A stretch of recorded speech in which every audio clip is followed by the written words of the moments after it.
So those of you that have attended these meetings regularly have heard us talk about the acronym OMPF. So this pertains to one of the sources of funding that the townships are given every year. And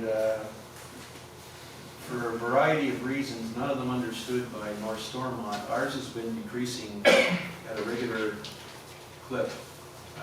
We're down another 86,000 this year, and it will take a 3% tax increase to balance before we do any adjustments on salary. So we've come down, don't quote me on this, Nelson, but I think we're down, Craig, did you say 43%? I'd have to look at the statistics that I pulled together, but it was, since 2014, I think it's dropped to over 51%. But I have to confirm that with my documents from November. So anyway, as a result of that, we understand that these policies are consistent, that it's the intent of the government. Where I struggle personally is that we don't seem to be following the pattern of the rest of the municipalities in the area. And we've asked for an explanation as to why that is, and that was our most recent visit to Toronto. So Carly came back to council with the second draft and proposed a 5.7% increase. We've asked her to give us some alternatives, including a 3% increase for the March meeting. So there's a variety of issues here that are very positive. We're anticipating a surplus, but we're not going to name it until we've gone through the audit. And I think that's been a reflection of staff and their commitment to making sure that we follow the budget. I'd like to comment on the reserves as well. Like in 2017, we had a $3 million reserve. In 2018, it was 2.97. In 2019, it was 4.4. And last year, we were 3.5. Or sorry, we're projected this year at 3.5. As far as our debt repayment capacity, in 2020, we knocked off 32,000. 2023, there's another 53 coming off, 2024, 39, 2025, 71, and 2026, 46.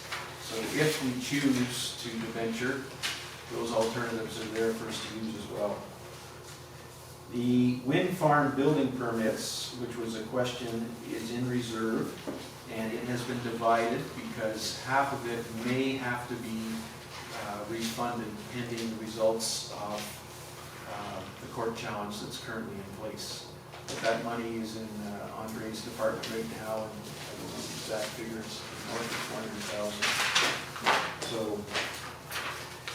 there was a question in regards to the wind farm legal costs, which were in the budget, and I believe Councillor Villeneuve had that answered earlier, so that we were holding a bond, and it's there, just a journal entry that needs to be straightened out.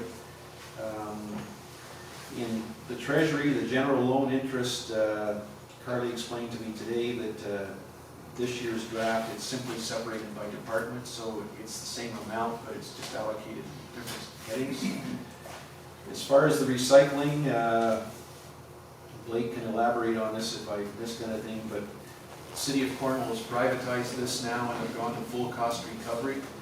There's an organization called East 360. And the city has just basically decided they're no longer going to subsidize this. We are legally obligated to provide this service, and Blake's done an extensive use of his resources to try and find alternatives that aren't going to be as costly. But currently, this is what we're facing, and obviously, if we make any changes, then it'll be because we've got favorable financial alternatives. The 2020 road budget is down a little bit, and as we've explained earlier, there's a lot of uncertainty now pertaining to the windmill situation, but we're in no position at budget to be speculating as to where we're going with this. And the planning costs are down as well because we're going to continue using Paul Hicks as needed, and I think Deputy Mayor has made a very sharp suggestion that we source some of our in-house expertise to alleviate some of those bottlenecks. My parting comment on this is that